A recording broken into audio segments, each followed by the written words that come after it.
Oke, teman-teman, kita langsung lanjut kembali ya untuk yang ke menu keempat ya. Di dalam melakukan rekap penjualan nih ya.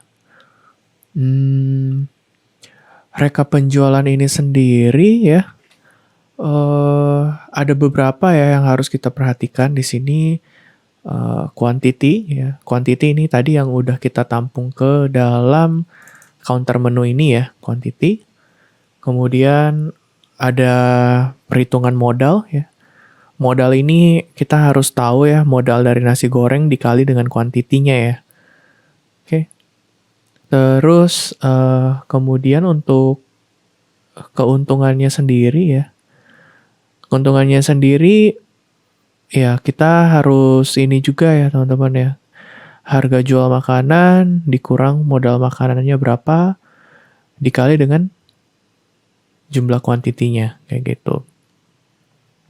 Oke. Kemudian grand totalnya dihitung dari rumus keuntungan yang tadi ya, dijumlahin untuk setiap komponennya ya. Nah, sekarang kita tinggal buatkan case 4 langsung aja.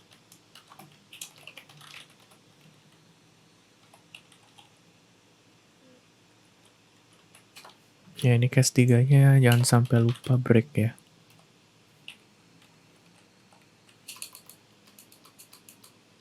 Oke. Nah, case 4 berarti kita print dulu rekap penjualan.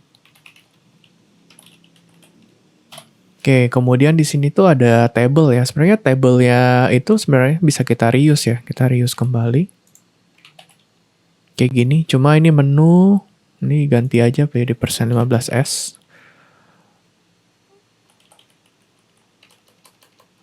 Jadi menu, quantity, modal, sama keuntungan ya. Ini tambah 1. Keuntungan. Oke. Ini kita hapus.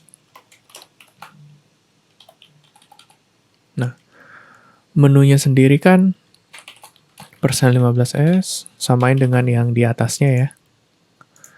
Terus quantity 15D. Terus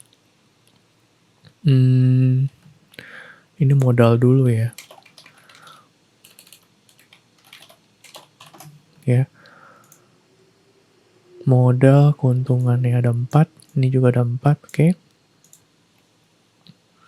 Di modal keuntungan juga kan integer ya. Jadi bisa dibuatkan persen 15D. Seperti ini. Oke. Terus menu ya, masih ingat menu itu disimpan di dalam variabel yang namanya menu juga ya. Di menu ke i, quantity yang terjual kan disimpan ke dalam counter menu yang ke indeks ke i, terus modal indeks ke i. Oke. Nah, sebenarnya modal di sini tuh bukan modal per barangnya ya, tapi kita harus pakai total modalnya ya, berdasarkan jumlah dari kuantitinya. Jadi harus pakai total modal yang ini dan keuntungan ini ya. Jadi kita tuliskan terlebih dahulu total modal dan keuntungan seperti ini. Nah, makanya total modal ini harus kita hitung dulu nih ya. Cara dapetin total modalnya sih sebenarnya gampang, tinggal quantity dikali jumlah makanan terjual kayak gitu ya. Jadi kuantitinya bisa diambil dari counter menu ke i dikali dengan modal ke i. Ya, dengan gini teman-teman dapatin jumlah modal yang digunakan. Nah, terus keuntungan, ya. Keuntungan ini sebenarnya bisa banyak cara ya. Bisa teman-teman ngikutin cara yang ada di slide ini yang udah saya buatkan, atau teman-teman juga bisa pakai ini ya. Jumlah penjualannya yang ke I, itu, ya, dikali dengan harga jual, ya. Setelah dikali semua, dikurang dengan total modalnya. Seperti ini harusnya teman-teman udah dapetin modalnya. Oke. Dan di sini kan ada grand total ya. Nah, grand total ini ya berarti ada variabel grand total di atas yang udah saya buatkan ya. Grand total ini kita tinggal tuliskan di bawah grand total ya plus sama dengan keuntungan.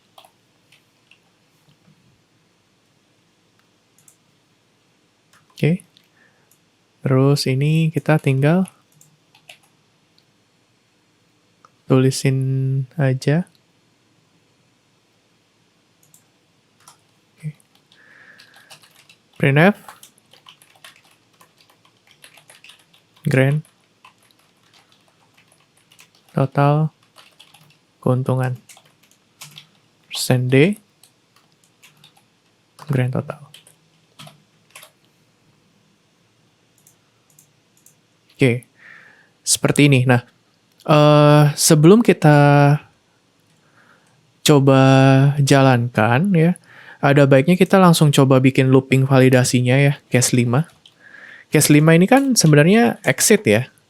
Nah, cuma karena dia exit, nggak ngapa-ngapain, makanya kita nggak perlu buatin case 5. Ya, di exit. Nah, apabila user memilih menu ini, maka aplikasi akan keluar. Nah, untuk aplikasi akan keluar, ya, kalau nggak pilih itu kan dia bakal berulang terus ya. Dia bakal berulang tanyain yang ini terus. Ya, makanya kita harus bikin looping. Ya. Looping dualnya itu mulai dari sini.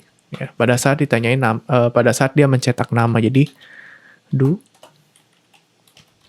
while titik koma. Jadi semuanya ini teman-teman bisa cut, pindahkan ke dalam do sini. Ya, ini dirapihin lagi ya tabnya ya. Di tab sekali masuk. Oke. Ini tab sekali masuk. Udah rapi. Nah, while-nya ini kondisinya ya. Kan aplikasi ini mengharapkan teman-teman itu untuk melakukan pengulangan selama nggak memilih menu 5. Jadi, akan dilakukan pengulangan selama ya nggak memilih menu 5. Ya, menu sendiri opsi itu yang dari sini ya. Oke. Ini bisa kita coba jalanin.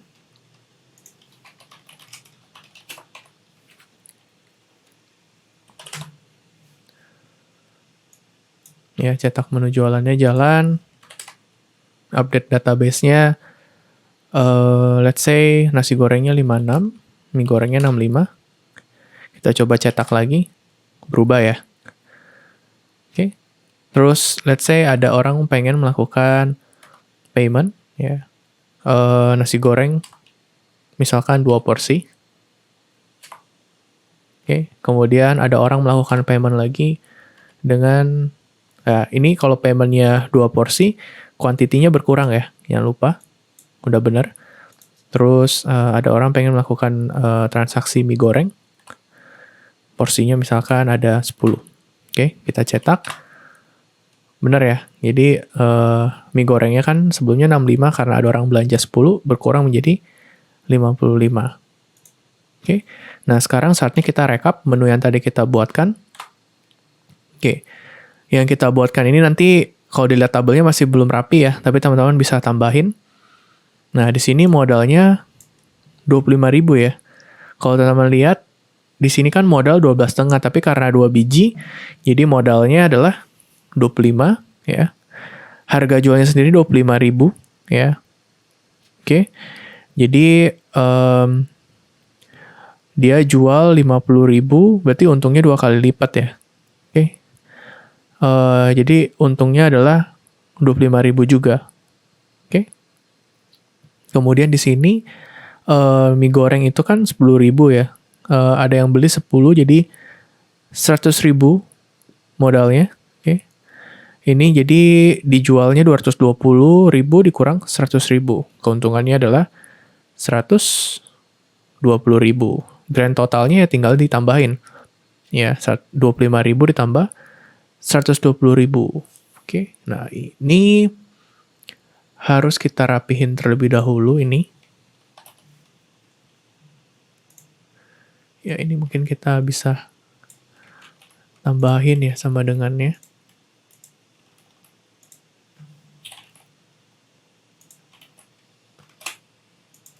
Oke, ini kita coba ya. Pilih menu 5, di exit ya, udah keluar. Oke, kita coba jalanin kembali.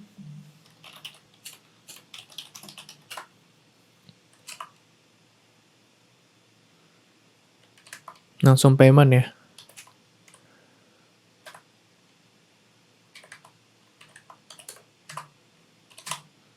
Ya, ini udah cukup rapi ya, teman-teman ya. Udah cukup rapi.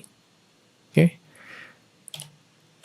Oke, nah kira-kira challenge-nya seperti demikian ya, teman-teman ya. Jadi,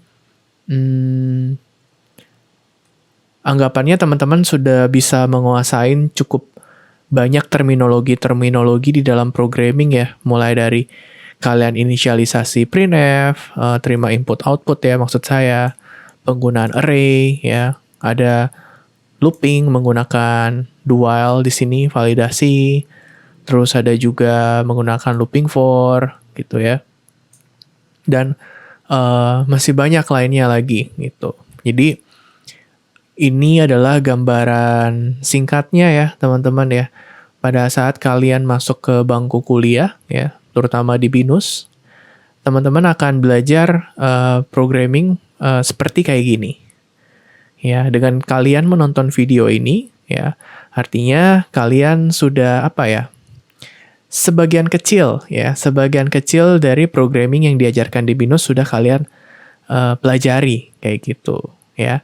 Nah, kalau pengen belajar lebih detailnya lagi, nanti teman-teman bisa cek ya video-video yang dikeluarkan oleh BINUS sendiri. Oke.